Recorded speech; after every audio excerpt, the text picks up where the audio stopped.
Nuestra familia se crió en la elevada región desértica del sur de Utah.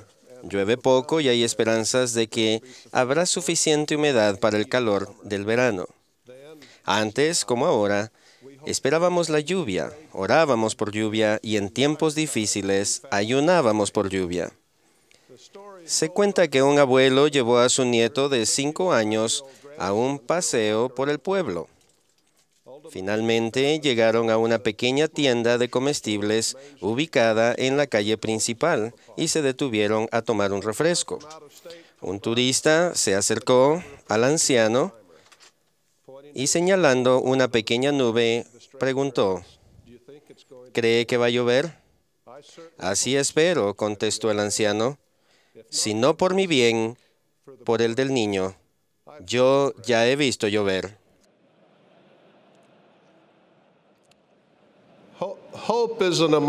La esperanza es una emoción que trae riqueza a nuestra vida diaria. Se define como el sentimiento de que todo saldrá bien. Cuando usamos la esperanza, vemos hacia adelante con deseo y razonable confianza. Como tal, la esperanza brinda una cierta influencia tranquilizante a nuestra vida al esperar futuros eventos. A veces esperamos aquello por lo que tenemos poco o nada de control. Esperamos buen clima, esperamos una pronta primavera. Esperamos que nuestro equipo favorito gane la Copa Mundial, el Supertazón o la Serie Mundial. Esa clase de esperanza hace interesante nuestra vida y muchas veces conduce a una conducta inusual e incluso supersticiosa. Por ejemplo, mi suegro es un fanático del deporte, pero está convencido de que si no ve a su equipo favorito por televisión, es más factible que el equipo gane.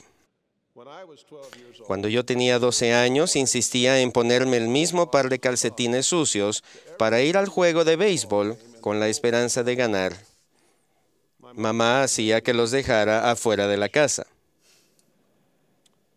Otras veces, nuestra esperanza nos conduce a sueños que pueden inspirarnos y llevarnos a la acción. Si tenemos la esperanza de mejorar en la escuela, esa esperanza se puede realizar con estudio dedicado y sacrificio. Si tenemos la esperanza de jugar en un equipo ganador, esa esperanza nos lleva a la práctica constante, a la dedicación, al trabajo en equipo y finalmente al éxito. Roger Bannister era un estudiante de medicina en Inglaterra y tenía una ambiciosa esperanza. Deseaba ser el primero en correr 1 milla en menos de 4 minutos. Por más de la mitad del inicio del siglo XX, los entusiastas del atletismo habían esperado ansiosos el día en que se rompiera la barrera de los 4 minutos. A través de los años, muchos excelentes corredores habían llegado cerca, pero sin lograrlo. Bannister se dedicó a entrenar ambiciosamente con la esperanza de lograr su meta de marcar un nuevo récord mundial. Algunos deportistas habían empezado a dudar de que se pudiera romper el récord de 4 minutos. Supuestos expertos afirmaron que el cuerpo humano no era capaz de correr a esa velocidad por una distancia tan larga.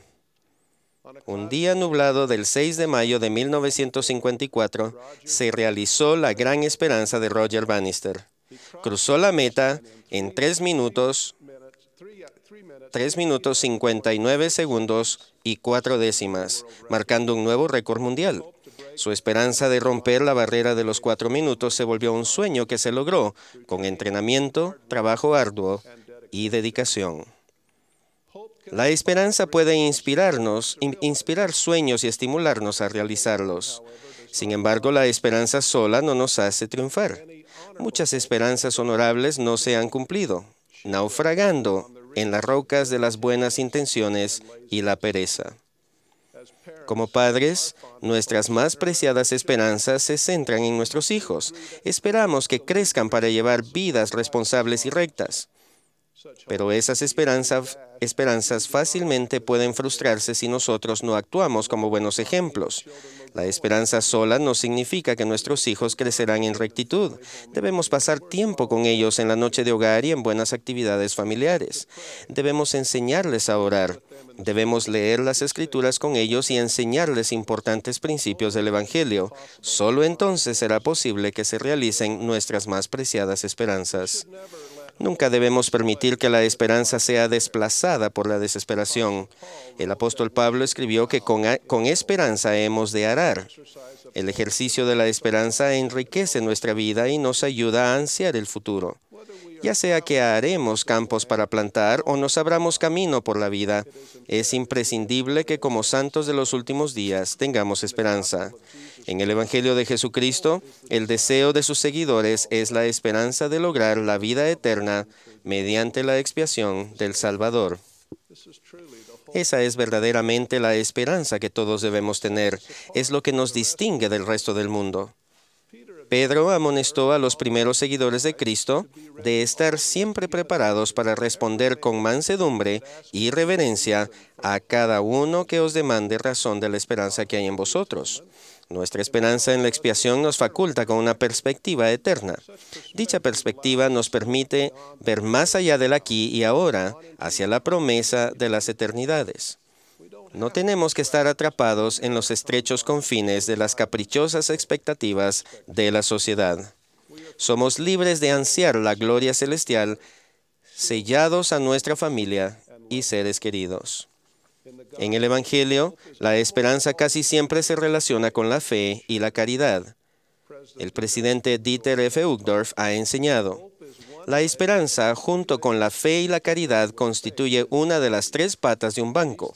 Las tres estabilizan nuestra vida, sin importar los terrenos desnivelados o escabrosos en los que nos encontremos en determinado momento.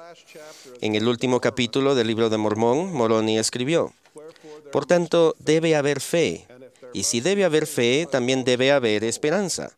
Y si debe haber esperanza, debe haber caridad también. Y a menos que tengáis caridad, de ningún modo seréis salvos en el reino de Dios, ni seréis salvos en el reino de Dios si no tenéis fe, ni tampoco si no tenéis esperanza. El elder Russell M. Nelson ha enseñado: la fe se arraiga en Jesucristo.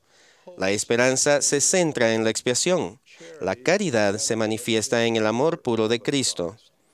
Estos tres atributos están entrelazados como filamentos de un cable, y quizás no siempre se distingan claramente, pero juntos se convierten en nuestra conexión al reino celestial. Cuando Nefi profetizó de Jesucristo al término de sus anales, escribió: por tanto, debéis seguir adelante con firmeza en Cristo, teniendo un fulgor perfecto de esperanza y amor por Dios y por todos los hombres. Ese fulgor perfecto de esperanza del que habla Nefi es la esperanza en la expiación, la salvación eterna que el sacrificio de nuestro Salvador hizo posible. Esa esperanza ha guiado a hombres y mujeres a través de las edades a hacer cosas extraordinarias. Los apóstoles de antaño recorrieron la tierra y testificaron de Él y al final dieron su vida en su servicio. En esta dispensación, muchos de los primeros miembros de la Iglesia dejaron sus hogares, con corazones llenos de esperanza y fe, en su camino hacia el oeste, a través de las llanuras, al valle del lago Salado. En 1851, Mary Murray Murdoch se unió a la Iglesia en Escocia, siendo viuda a los 67 años de edad. Una mujer pequeña de 1,40 de altura y de apenas 41 kilos. Tuvo 8 hijos, 6 de los cuales llegaron a la madurez. Debido a su tamaño, sus hijos y nietos con afecto le decían la duendecita. Su hijo, John Murdoch, y su esposa también se unieron a la Iglesia y se fueron a Utah en 1852 con sus 2 hijos pequeños. A pesar de sus dificultades, 4 años más tarde, John le envió a su madre los fondos necesarios para que ella pudiera unirse a la familia en Salt Lake City. Con una esperanza mucho más grande que su tamaño, Mary empezó el arduo trayecto al oeste a Utah a los 73 años de edad. Después de cruzar a salvo el Atlántico, al final se unió a la desafortunada compañía de carros de mano de Martin. El 28 de julio, esos pioneros emprendieron su jornada hacia el oeste. El sufrimiento de esa compañía es bien conocido. De los 575 miembros del grupo, casi una cuarta parte murió antes de llegar a Utah. Muchos más habrían perecido si no hubiera sido por el esfuerzo de rescate organizado por el presidente Brigham Young, quien envió carromatos y víveres para encontrar a los estancados santos atrapados en la nieve. Mary Murdock murió el 2 de octubre de 1856 cerca de Chimney Rock, Nebraska, donde sucumbió a la fatiga, al frío y a las tribulaciones del trayecto. Su frágil cuerpo simplemente se agotó bajo las dificultades que los santos enfrentaron. Al aferrarse a la vida, pensaba en su familia en Utah. Las últimas palabras de esa fiel pionera mormona fueron: «Díganle a John que morí con el rostro hacia Sion». Mary Murray Murdock ejemplifica la esperanza y la fe de tantos de los pioneros que hicieron el valiente trayecto hacia el oeste. Los trayectos espirituales de hoy día no requieren menos esperanza o fe que los de los pioneros. Nuestros desafíos podrán ser diferentes, pero las dificultades son igual de grandes. Es mi oración que nuestras esperanzas nos conduzcan al cumplimiento de nuestros sueños rectos. Ruego particularmente que nuestra esperanza en la expiación fortalezca nuestra fe y caridad y nos dé una perspectiva eterna de nuestra vida futura. Que todos tengamos ese fulgor perfecto de esperanza, ruego, en el nombre de Jesucristo. Amén.